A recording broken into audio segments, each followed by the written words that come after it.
Hi guys, welcome back to this channel. I'm Office Bloke Daz. I'm Office Bloke Mike. Here we are, the two of us. Yay. A bit of educational video. This. Oh right. Why the US drops 14.7 million worms on Panama every week.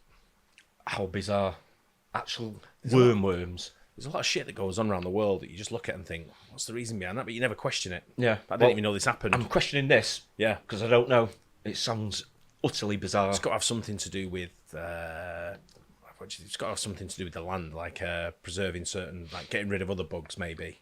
Yeah, maybe cleaning it up. Cleaning up something, yeah. Yeah, you think so, wouldn't you? But yeah. I just can't think what it is, so No, nothing me to do neither. with drugs or anything like that, sort of like... I would have thought so, not Panama. Well, I'm sure everywhere's got drugs, but Panama's not really known. There's these other areas that are sort of like ahead of the game than Panama, aren't they, in Central America? Just wondering whether they make it more difficult for drugs to grow, sort of thing. I mean, it could be it that. could be completely that. wider Crops, than yeah. that, but I just Could can't be, think, just can't think of anything else. Yeah, possibly. But I don't know. Let's go into it. Why the US drops 14.7 million worms on Panama every week? Fun fact, there's a roughly 86% chance that today, the day you're watching this, the United States airdropped millions of live flies over the Panama-Colombia border. And no, it wasn't one of our classic pranks, like when we dropped that big pie on Belize. No, this is a part of a decades-long collaboration that keeps nearly the entire North American continent safe from, and bear with me here, the exact species of fly we're dropping. But this massive, intricate, and deeply weird, quote, idiotic insect sex scheme is actually working. But how? What, on a day-to-day basis, does it take to keep flying, flesh-eating freaks out of this much space? The short answer, a 24/7 bug factory, planes, boats, trucks, loads of inspectors, x-rays, cow blood, wound paint, and, this is true, donut holes. Also grit and gumption and the spirit of a champion. But as for the long answer, it starts with knowing our enemy, the New World Screwworm. And I know neither you nor I want to look at them, so here's the plan. 1, we're putting in a progress bar. 2, I've encouraged my editors to make this as metaphorical as possible. 3, dancing clown. So here we go. First, they're not nice guys. If they were still bugging around the US today, they'd be costing farmers somewhere in the ballpark of $1 billion in dead livestock a year. Wow. And it's not just cattle at risk. These things can infect, even kill any living, warm-blooded mammal. Yes, including people. Yes, including your dog. Yes, including Gritty. These bad boys are about twice the size of a normal housefly and 1,000 times as rude. Their 10 to 30 day lifespan begins when females lay their eggs hundreds at a time in a live animal's open wound. Tick bites, scratches, fresh belly buttons, they hatch as worms and hook into the animal's flesh, which they then eat, which is extremely painful and often deadly for the host animal. Once the wormies are fattened up, they drop to the ground, pupate, emerge as flies, and the cycle repeats. Okay, we're done.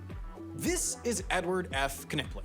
He grew up dealing with screwworms on his family's farm and went on to spend most of his career researching them. And here was his big finding. Female screwworms only... How much money do you think countries take to do things? I know we give we send a lot of our landfill to like India or somewhere. Yeah. Or it's Export a country yeah, like that. I'm yeah. not sure if it's India, but it's somewhere like that. But we export a lot of landfill. Yeah. And obviously the payments that have to go into doing that would be quite substantial, I imagine. Yeah. But imagine, what other things are like going around the world where countries accept, like Like waste and stuff like that, Yeah. or... Yeah. Throw that into Panama in an area where, obviously whatever happens. I'm guessing if some countries have got money and then others haven't so much, then the ones that haven't so much would probably take it and say, right, we'll deal with it. It's kind of like the Rwanda scheme we had over here for migrants. We went into Rwanda and give them loads of money. Yeah. And take the migrants to house them and sort of like look after them in that kind of way. That's and right. the process sort of thing. We backed out of it in the end, but now Germany are going to look to take that camp, aren't they? So I believe, Yeah. So it's kind of weird. But I just wondered how much countries must take. How much money must change hands with countries for dumping shit on them, or experiment on their land. Exactly, yeah, but it is down to money in the end, isn't it? If you offer enough money, then people will just say, yeah, right, all right. Absolutely. mate once in their lives, which means that if you can mess that up, they destroy themselves in a couple generations. And after many years and many Thursday afternoon trips to the military hospital with his buddy Raymond to blast worm larvae with x-rays, Knipling learned that you can sterilize a fly if you x-ray it 5.5 to 5.7 days into its pupal stage. That discovery is the backbone of what I'm calling the Great American Worm Wall. You can't see it from space, or from the ground, it's invisible, but it's nevertheless an extremely tight border. Here's how it works. Here in Pecora, Panama, this factory employs 115 people to cook up and churn out sterile screwworms, 20 million of them a week. The young flies are raised in a series of humidity and temperature-controlled rooms that mimic the warm and inviting atmosphere of an open wound. They eat a nasty brown goop made of reconstituted milk, egg, and powdered cow's blood thickened with some cellulose. Which is actually good to know because I have all this powdered cow's blood in my cabinet, which I bought for like one recipe, and now I have all this left over and nothing to use it for. So annoying. Once the worms are old enough, they each get hit with radioactive cobalt-60, and it's off to the airport. The sterilized pupae arrive in coolers, then get sorted into trays, and once they grow into adult flies, they go to a cold room where they get nice and sleepy before what is sure to be one of the craziest possible days any creature on this planet can have. But now, the fun part. Airplanes! COPEG, the Joint U.S.-Panama Commission that runs this whole thing, and also a heavy-lifting acronym, uses retired military turboprop planes that have been specially retrofitted to drop flies through the floor of the plane at an adjustable rate. Once upon a time, technicians just threw cardboard boxes out, but those didn't always open on impact, which defeat... What's the other one that we did? Was it when they were dropping... Was it Beavers? Beavers, wasn't it? That's right. I thought that can't be right. Yeah, but it was. It must be the same guys. Yeah. 1 week they're dropping off beavers. Something for everything, isn't there? Hey? It's bizarre, isn't it? did the whole purpose. Wow. Over the course of a 4-hour flight, the plane will drop 2.1 million flies over this region of Panama. Flies that will wake up as they hurtle down to Earth to eradicate their own species. Or as I like to put it, the screwworms screw worms to screw screwworms. Now, the math whizzes among you may have worked out that 2.1 million flies over 6 weekly flights doesn't add up to the 20 million the factory produces weekly. But there's plenty of use for the leftovers. See, the New World screwworm hasn't actually been eradicated from all of North America. Cuba, for example, still has them, and they're still rampant in South America. So all those excess worms fight outbreaks when they happen. Aruba had ones in 2004 and 2011, and when they popped up in the Florida Keys in 2016, the USDA rocked up with 190 million flies, released 3 generations, and re-eradicated them in a matter of months. Also part of that effort, they had 200 people trawling around the Keys feeding infected deer anti-parasite meds stuffed in donut holes, which implies the existence of a federal donut budget, or FDB, which is exciting to me. But this also brings up another part of the worm wall, the ground game. Yes, the It's Raining Men strat does a lot, but COPEG also monitors animals across the Darien, ensuring fertile screwworms that slip through the cracks don't make it far. They work from 13 field posts, traveling on boat, horse, and motorcycle to monitor at-risk farms. Every farm gets an inspection either monthly, 4-monthly, or annually, depending how COPEG has assessed their risk, and cattle leaving the Darien all get inspected, and any worms they have get coated in anti-parasite paint that would kill any screwworms that might be in there. In all, the worm wall costs about $15 million a year. More money than the worm wall in my apartment cost, but an incredible deal for the money and lives it saves. But the project didn't come out of the gate this well-oiled or this cheap.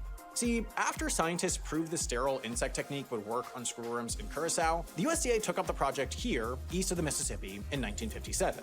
2 years later, screwworms were gone from the southeast, and the effort moved west. We declared ourselves screwworm-free by 1966 and had a sterile fly factory up and running in Texas. But maintaining the border in the west proved challenging and expensive. Maybe because while the eastern range of the fly was bordered by water, the western range was bordered by, well, more range. With that in mind, in 1972, the US struck up a deal with Mexico. Instead of having to maintain a 2,000-mile Great American Worm Wall at the US-Mexico border, how about we eradicate all the way down to here, the Isthmus of Tehuantepec, which is only 120 miles across. The two countries agreed to split the bill based on the value of the livestock it would save in each place. Mexico paid 20%, while the US paid 80%, and by 1982, the Texas worm factory was closed and replaced by one in Tuxtla, Mexico, and Mexico declared Sonora and Baja California Norte worm-free.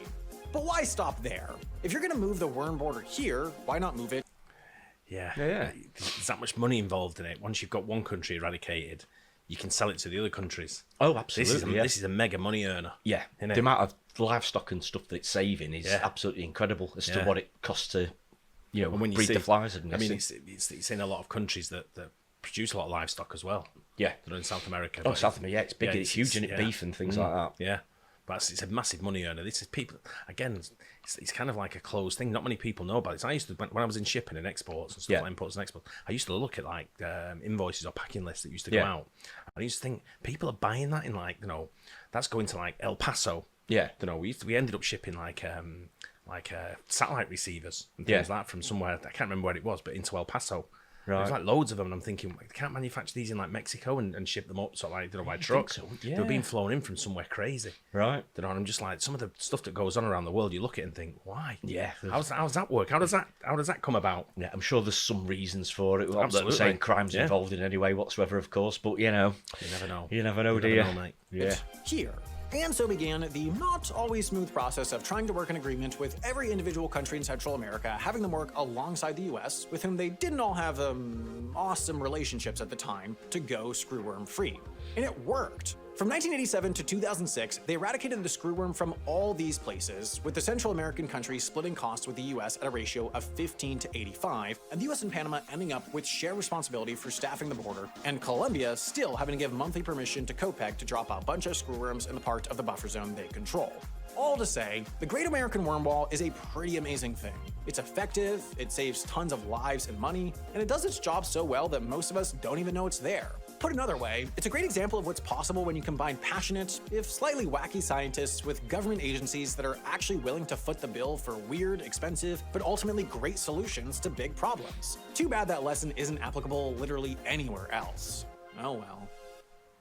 Okay, so remember earlier when I said I had a bunch of powdered blood in my kitchen? That was a lie.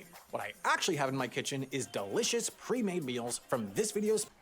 Oh, very clever. Yeah, exactly. But that's I'm sure the money that goes out to certain people goes back into the pockets of those who are funding it. Well, I would guess so, yeah. In a roundabout kind of way. I'm not saying the corruption's rife, but Yeah. it definitely happens. It's amazing. I mean, because the areas you're looking at there are absolutely huge, aren't they? It's mind-blowing that they can eradicate it, given the area's so vast as well. I think what goes into huge. it, you know, the whole sterilizing all these worms, with the, like nuclear blasts or whatever they're getting, you know, it's just, I don't know. It's clever stuff, isn't it? It is. Even discovering that there's between 5.2 and 5.7 days or something like that. That's the time to do it. It's like, come Scientists on. are just mad, aren't How they? do you know? How would you actually set that up? But I'd never even heard Incredible. of that. No, I've not. But, I mean, I've heard of certain creatures that need eradicating because of the problems they go to farmers and crops and livestock and all that kind of stuff. But no, it's a new one. It is incredible. That absolutely unbelievable things that go on, and you don't even know about it. There you go. Absolutely, I enjoyed that. So it was good. Education with the office blokes, Exactly. Yeah. and it's free. Yeah. Absolutely. Hope you guys enjoyed it. Don't forget to like and subscribe. We'll see you in the next one. Cheers.